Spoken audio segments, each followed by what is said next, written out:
It's a funny thing talking to writers about their creative process. The approach, the way they're able to articulate and conceive of the intangible elements that conspire to allow them to do what they do.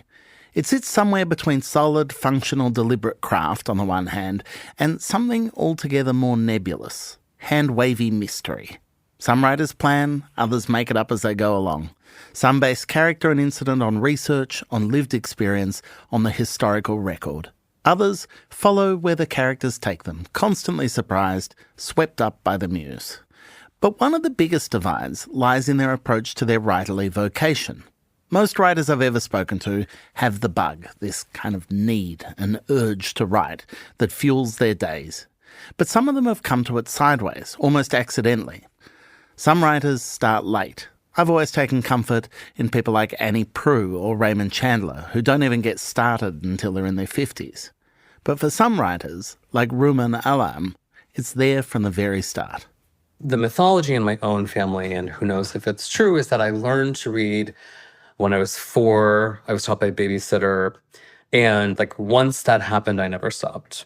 So I think that the kid who is a reader like that, as I was, it's not a far walk from there to think I'm also going to be a writer. Rumaan Alam is the author of 4 novels. His biggest hit was the 2020 New York Times bestselling novel Leave the World Behind. It was one of those irresistibly zeitgeisty books about an apocalyptic event that strands a bunch of affluent New Yorkers in the Hamptons. In his latest novel, Entitlement, Rumaan considers questions about need and worth, race and privilege, philanthropy and generosity. The book follows Brooke Orr, a single middle-class woman who's just landed a job assisting an octogenarian billionaire, Asher Jaffe, in his quest to give away a vast fortune. Soon, however, Brooke finds herself disastrously adopting Asher's lifestyle without the funds to pay for it, and Entitlement becomes a cautionary tale. It's about self-delusion and a city that values money above most other things. I'm Michael Williams, and this is Read This, a show about the books we love and the stories behind them.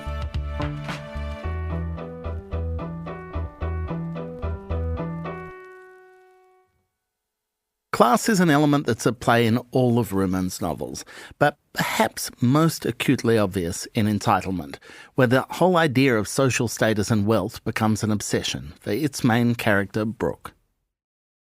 I wanted to start by asking you about class in America and about how important class is in the kind of spectrum of identity politics, in the spectrum of kind of sense of self in contemporary America. Well, with the caveat that I'm ill-equipped to speak about, the nation writ large, it does feel to me that class is a pretty significant factor in American cultural and political life.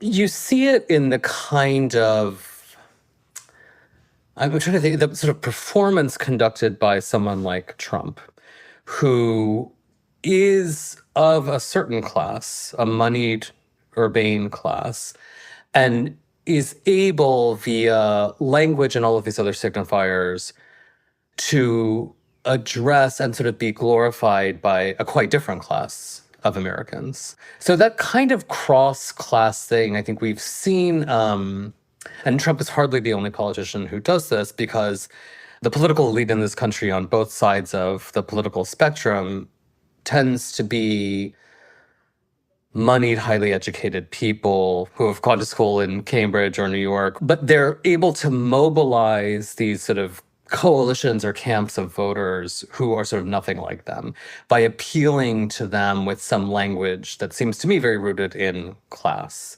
And I think it's discomforting to talk about.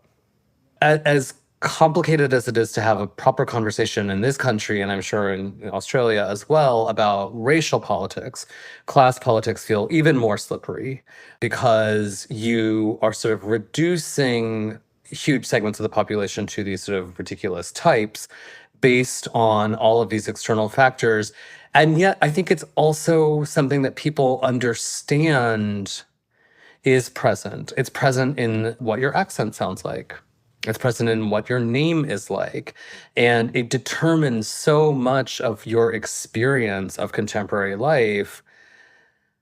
I mean, as a middle class person, I guess maybe it's sort of the middle class generally, or the coastal middle class, or the New York City middle class has the least reason to talk about it. Maybe that's more, it's less salient to my experience of life because I'm not beginning my life or trying to radically change the circumstances of my life based on what I've inherited from my parents, based on the class into which I was born.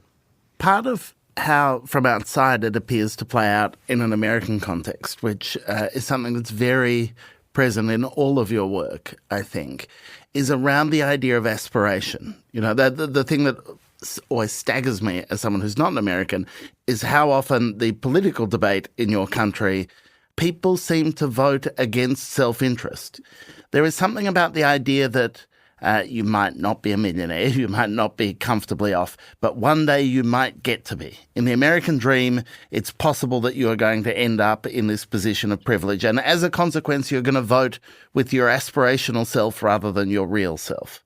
That gap between what you want and what you're allowed to want seems pretty huge. Is that a reductive way of talking about your country? I don't think so, but I'm not running for office. I think that you said it yourself, the American dream, that sort of phrase, is some of the most persuasive myth making we have in the culture. It's up there with just do it, right? It's like that's the brand of this nation, that you can dream really big.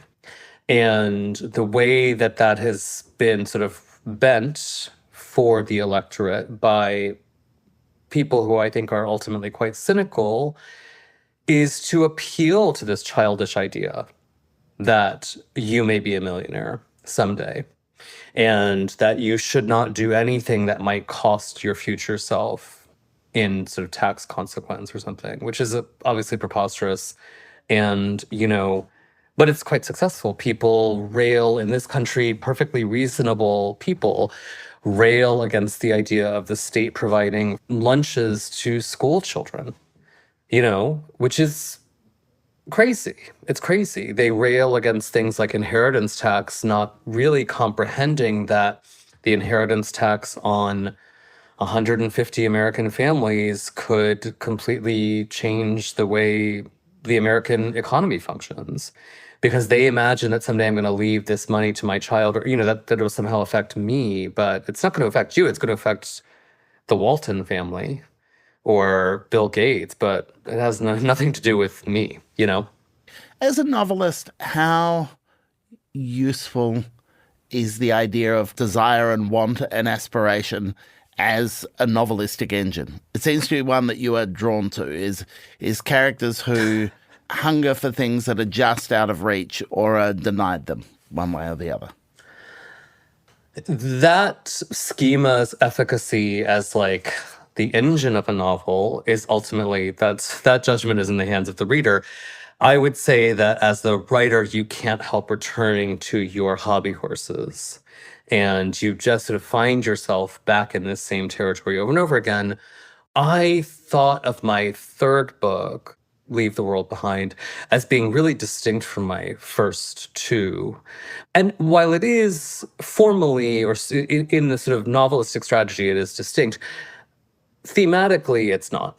It's really the same territory. And I think that that is something that happens to, I was going to say writers, but I think it's sort of something you see across the board, that artists have these particular preoccupations and desire. And in this case, I don't mean a kind of vaunted spiritual or intellectual desire. I mean sort of like want of things or status or money or power or something is it's a pretty easy one for me to get my head into. And maybe that's because I'm American. That kind of desire is like, you're taught that that is inculcated in you from the very beginning, like, I think it's not just about American life. I think it's sort of contemporary life, but contemporary life is about possessions and it's about acquisition. And this is a message that you are hit with constantly. I have two children, and I remember when they first started taking the bus to school, and then they would take the bus to summer camp. It was, especially with my older son, parents often with their firstborn can be very vigilant about sort of being the intermediary in their experience of reality.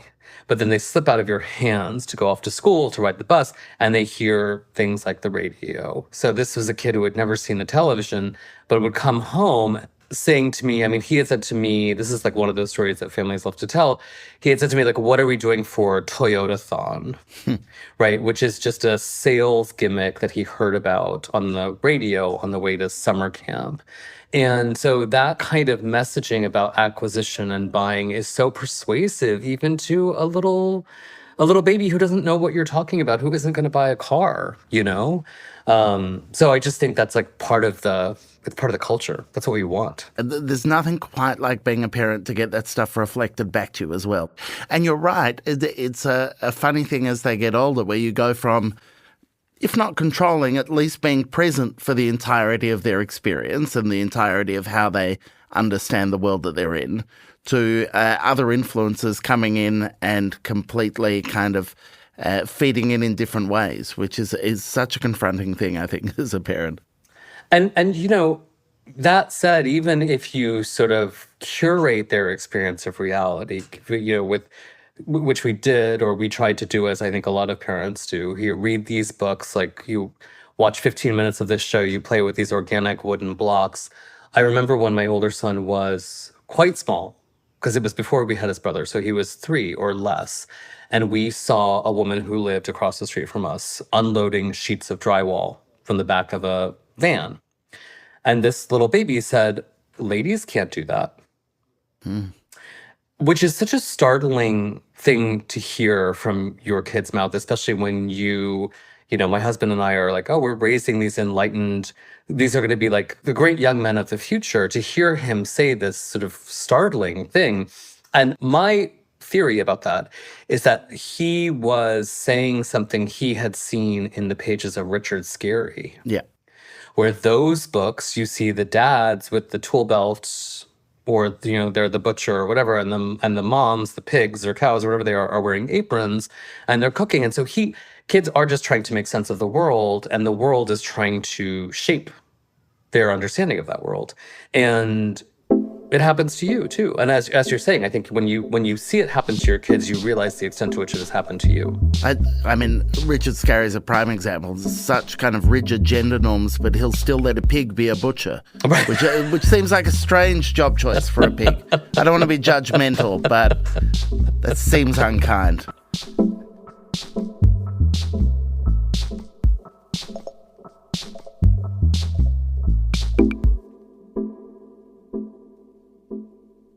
When did you know you wanted to be a writer?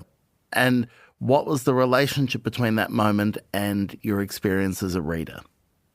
Adults can come to reading at any time, of course, but I think there are certain adults for whom it happens in childhood. It happens sort of like quickly and bindingly. The mythology in my own family, and who knows if it's true, is that I learned to read when I was 4. I was taught by a babysitter. And like once that happened, I never stopped. And that is certainly my memory. It's hard to know, how reliable that is. But I remember so clearly reading a book. I would take a bath. I would read in the bathtub. And I would finish the book, and then I would go back to the first page. Like it would sort of continue on for me. One of the worst tragedies of my young life is when we were on vacation and I finished the 2 books I had brought. Oh. Like I finished them like at the airport, and I had to read my father's copy of The Hunt for Red October for the balance of my trip when I was like 10. So I think that the kid who is a reader like that, as I was, it's not a far walk from there to think like I'm also going to be a writer.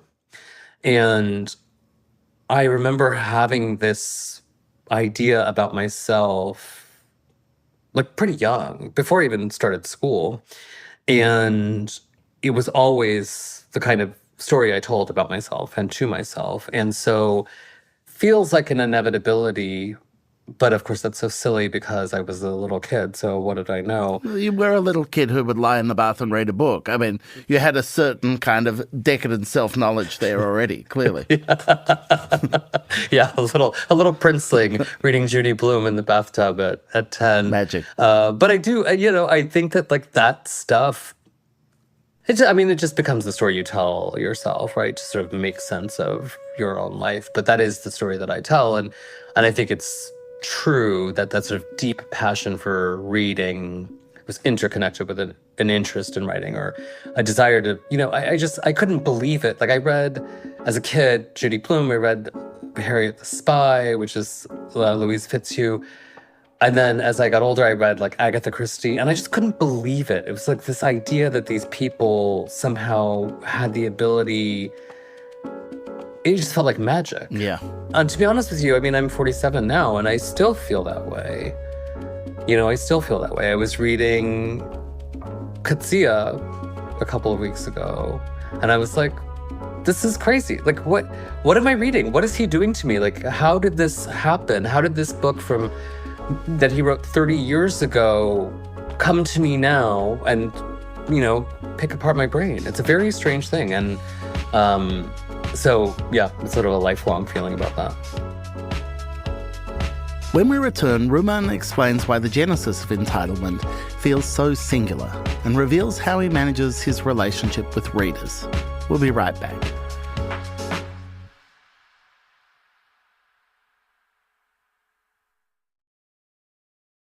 Everyone remembers the first step on the moon. What if it had been the last? This Kingdom of Dust by David Dyer reimagines the moon landing from the eyes of Buzz, stuck on the moon, his wife Joan, trapped on Earth by society's expectations of her, and Aquarius, a journalist compelled to craft a story he doesn't want to write. This Kingdom of Dust reframes what the moon landing meant for all humankind. This Kingdom of Dust is out now. As America heads into its presidential election with ever-increasing mistrust and misinformation, the question on everyone's mind is, what went wrong? Journalist Nick Bryan's best-selling book, The Forever War, argues that the roots of the hate we see in America today can be found in its troubled past, and how the rise of Donald Trump has been 250 years in the making. The Forever War offers a perceptive look at America's unending conflict with itself. The Forever War by Nick Bryan is out now. I'm curious about what that first spark when you know there's a new book on the horizon, whether it's more likely to be an idea or whether they come from character, from story. So I have a very clear sense of how to answer this question with respect to my first book and my second book and even my third book. Somehow this one, Entitlement, its genesis is a little hazy to me. A long time ago, my husband said to me about a friend of ours, an acquaintance really. He said, she's kind of like a chronically single woman at the time approaching midlife. And he said, I think at a certain point, you should be allowed to marry yourself and throw a big party and everyone has to give you a gift and sort of treat it the same way that they would treat it if you were getting married to another person. A not cruel joke, but kind of like a funny observation. And that really stayed with me. I've remembered that moment. And at some point, I think a lot of it is down to the pandemic, that this book was sort of born in this period that I think was hazy for a lot of people. I had this idea about a woman choosing to marry an apartment. We were looking for a home in New York City at the time. So we kind of had like real estate on the brain. I do think that part of being a middle-class person in your 40s in New York City is that you think about real estate a lot. There was something very arresting in that idea to me of a woman saying, I'm going to marry this apartment instead of this man or this woman. Entitlement, ultimately, the shape that it took strays pretty far from that. I remember at some point, I was also very interested in the not-for-profit sector.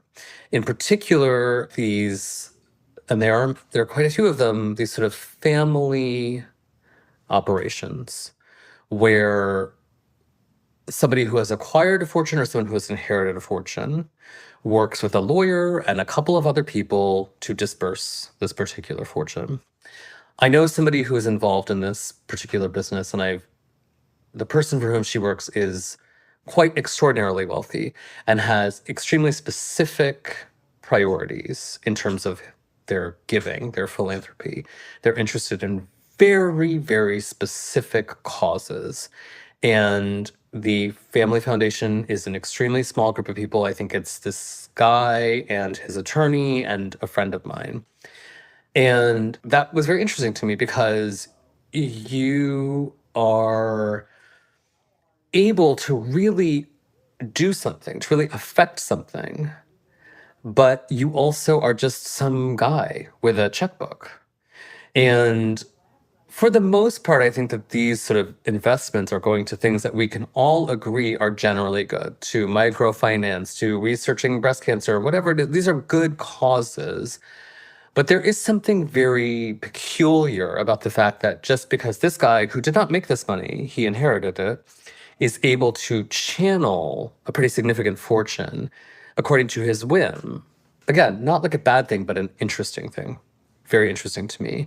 And I think since Empire of Pain and that particular book, that particular set of research into the Sacklers and how they may have, I think it's hard to sort of understand, but that perhaps some desire on the part of people who have acquired fortune or built a fortune in ways that they understand to be slightly less than ethical, that they can use philanthropic giving to kind of burnish the family reputation or burnish their name. That was also of interest to me.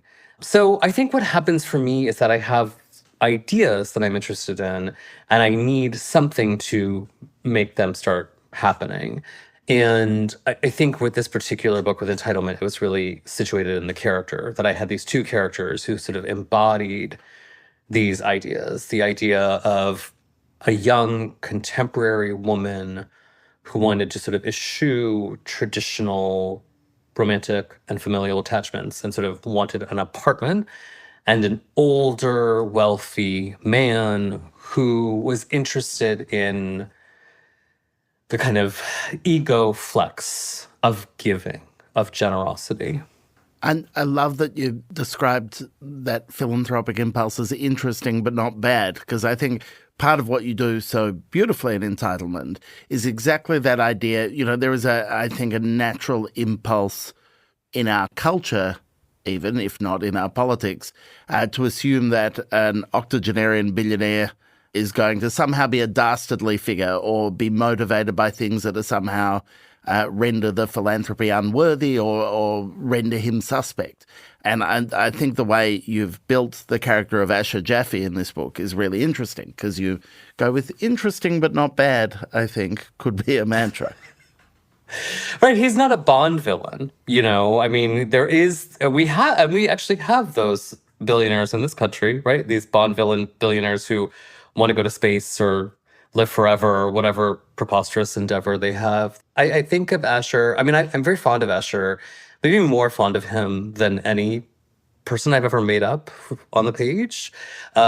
He's like a nice guy. He feels like someone who sort of lucked his way into having billions of dollars, and he seems on some level aware of the limits of his own intelligence. But I also think that when you are cosseted by great wealth, you begin to think you are great, you know, a little bit immortal, a little bit unfallible, right? And I think that sort of gets into your head. But yeah, I think that I didn't want the book to rely on this schema in which the old white guy is evil.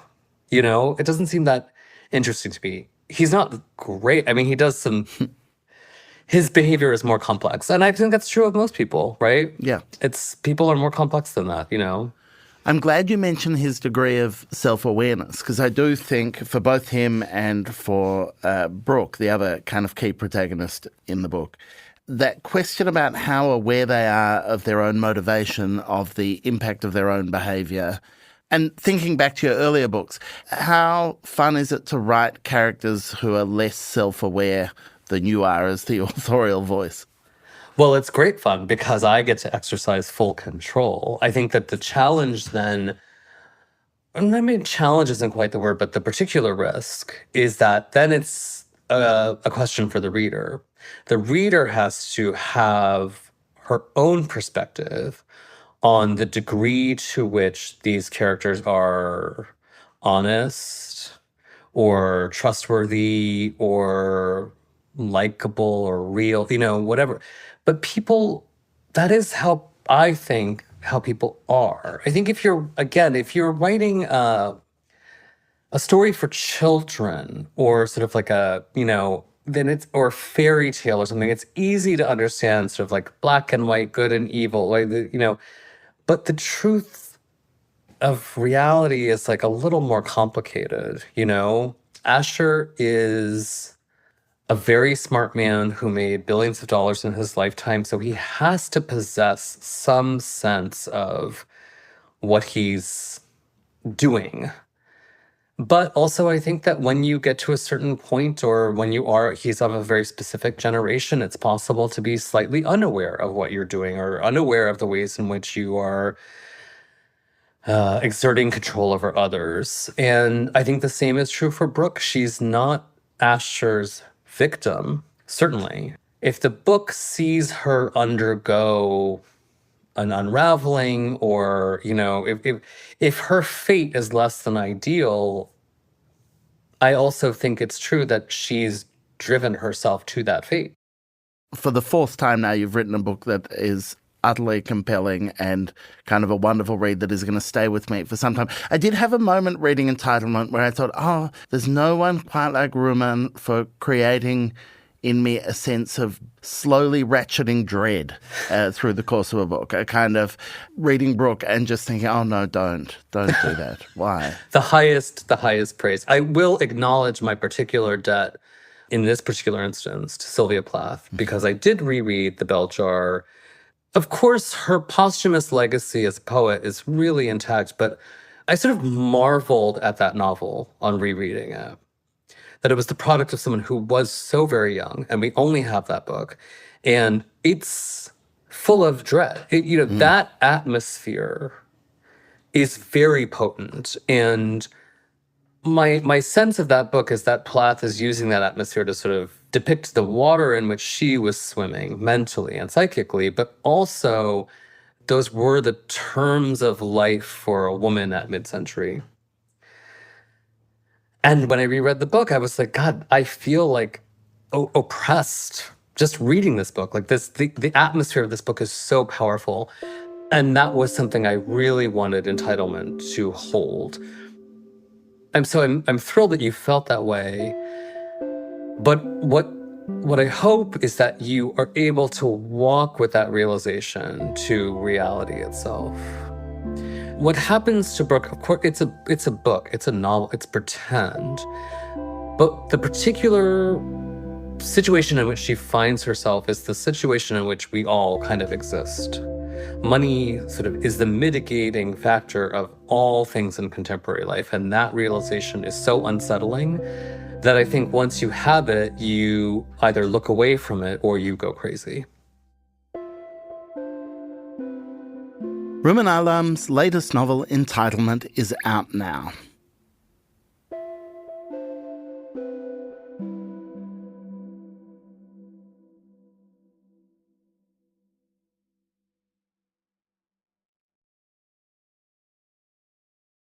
Before we go, I wanted to pay tribute to someone in the Australian book world who retired just this week. Jason Steger was books editor, first just for The Age, and then after that for both The Age and the Sydney Morning Herald. You may have come across him on ABC TV's The Book Club, where he sat and talked books with Marie Cardy and Jennifer Byrne week in, week out. But he has been a mainstay of Australian literary criticism for many years now. Basically, what Jason has done at those newspapers is said, read this, to generations of Australian readers, and he will be missed. A big thank you to Jason. And I would be remiss if I didn't mention, of course, it is Sally Rooney Week. Booksellers across the English language world went wild, putting out the new book that had been strictly embargoed until publication day. It's called Intermezzo. Early reviews are raves, and I'm just about to start reading it myself. I can't wait. You can find Intermezzo and many other books that aren't Intermezzo at your favourite independent bookstore. That's it for this week's show. If you enjoyed it, please tell your friends and rate and review. It helps a lot. Next week on Read This, I sit down with Melanie Cheng. She's the author of the new novel The Burrow, and she talks about how being a practicing GP has helped inform her writing. I don't live an extraordinarily interesting life, but through my work I get to see into a lot of different lives and different experiences. And yeah, I've always brought that into my writing. Read This is produced and edited by Clara Ames. The show is mixed by Travis Evans with original compositions by Zoltan Fetcher. Thanks for listening. See you next week.